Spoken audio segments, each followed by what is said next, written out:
咱们今天是正宗的成人英语专场。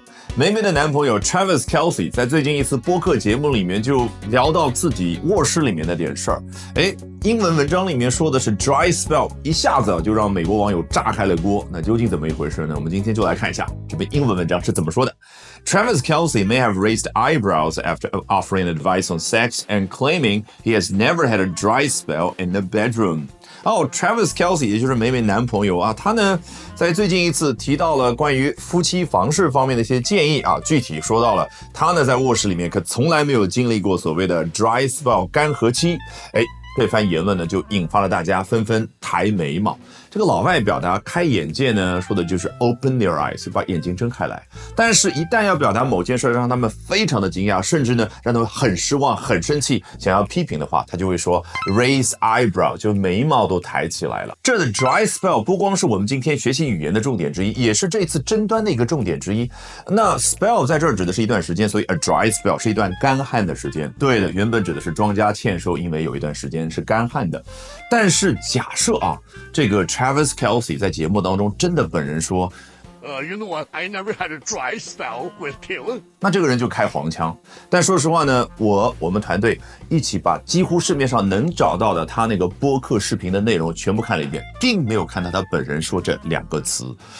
我就大胆猜测就是老外呢现在也玩标题党，实际上有一点移花接木的意思。的确，他做这档播客节目和自己的兄弟接下来我们会接触到的叫 Jason Kelce 就在聊天，然后呢就接了一个50多岁的男粉丝的一个电话那个男粉丝说他现在和自己的老婆呢正经历一个 dry spell， 人家也没有刻意去强调 dry。那这个人他在回答的时候就说到了我反正没有经历那个 I never had that。 那下面一段果然就提到了这个节目。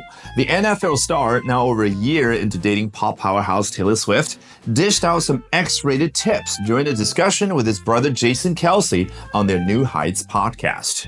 他和自己的兄弟呢 Jason Kelce 有一个播客节目我查了一下是一个视频播客叫 New Heights。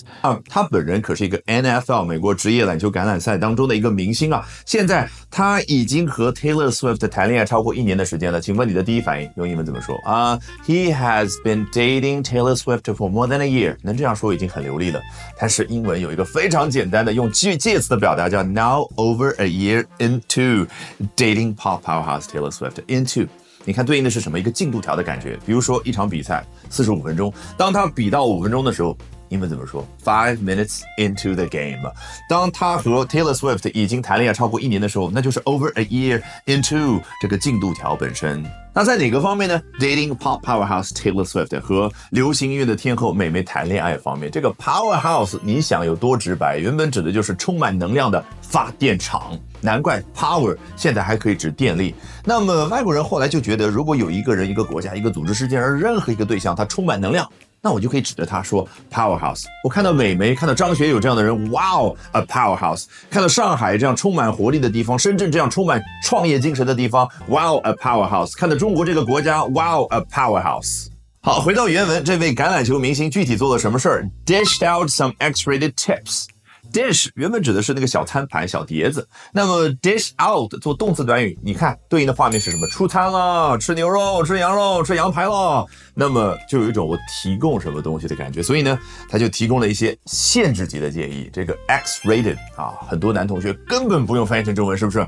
直接 FBI warning。Travis suggested a male listener in his 50s engage in role play and go to novelty store Spencer's to get some stuff to spice up his marriage. 果然谜底揭晓，我刚刚提到了有一个50多岁的大叔，中途打电话进来，你看 Travis 呢就建议，说你和你老婆呢2个人可以考虑一下 role play 角色扮演 and go to novelty store Spencer's to get some stuff， 也可以考虑到那种新式店面 Spencer's 里面去得到一些玩意儿这个 novelty 指的是新颖的。那么 novel 你看为什么叫小说呢？因为当年诞生的时候是一种崭新的文学题材。我觉得这儿呢是比较隐晦的去表达了情趣店，毕竟 Spencer's 你去搜图片你就知道是什么。那买回来这些东西 to spice up his marriage， 让自己的婚姻更加的火辣起来。你懂的。The advice didn't sit well with some fans of his girlfriend Taylor Swift, who found his approach disrespectful。 这个建议呢就和 Taylor Swift 也就是他的女朋友的一些粉丝不合。Did not sit well with， 你看这个 sit well with 其实查理圈没有任何一个准确的来源的说法，你可以想象就是两个人如果坐在一起可以舒舒服服的相处，那就是 sit well with。 那后来呢，表达任何一件事儿让一个人舒服，就是it sits well with somebody。 如果让一个人不舒服呢，it doesn't sit well with somebody。 OK， 那他们粉丝觉得这样的一种建议，这种方式是 disrespectful， 不尊重人，不尊重他的女朋友 Taylor Swift。Alrighty， 学英文方法一定比努力更重要。那说起方法，不要忘了点视频下方的链接，约明天早上7点钟周老师的直播定个小闹钟，咱们明天早上直播间不见不散。